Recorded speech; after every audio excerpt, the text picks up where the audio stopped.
I was sound asleep. Of course, never expected anyone to be coming to my house at that time in the morning. Heard some knocks on the door, heard my doorbell, saw some lights outside, heard people outside my windows in my yard. And I jumped out of bed, threw my clothes on, and I picked up my gun. That was my instinct, because I'm a gun owner. I'm a Second Amendment supporter, and I believe in defending myself. And normally I answer the door with a gun, especially if it's someone that I don't expect coming to my home. But for some reason, I had this weird gut instinct to not take my gun with me to the front door, which was very out of norm for me. So I put my gun down and I just went down the hallway, and the house was still dark. And I came around the corner and looked out the windows, and I saw the police outside, and they had their guns. They were ready because they had received a terrible phone call to the 911 center. And so I walked up there and I saw them. I was really startled, and I couldn't think, like, why are they here?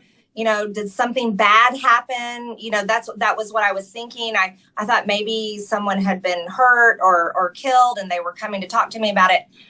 And I opened the door, and the officer standing there, he said, "Ma'am, are you okay? Is everything okay here?" But it was the body posture of the police that was really concerning me. Like, it had me I was upset. I was afraid. I was like, there's something terribly wrong.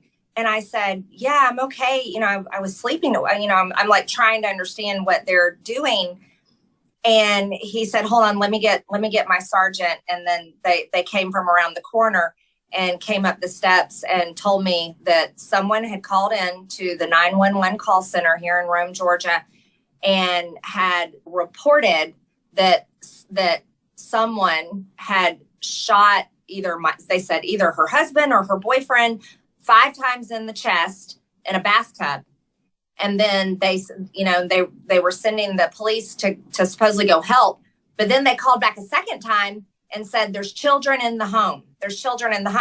So with those phone calls, they were setting up a very serious, dangerous scenario in a home, right? And police officers, when they get those kind of calls, they know what they're going into. They have to be prepared for it. They have to get there immediately. It sounds like they made it sound like there were children in danger at our house. And so the police officers, they got to my house so fast.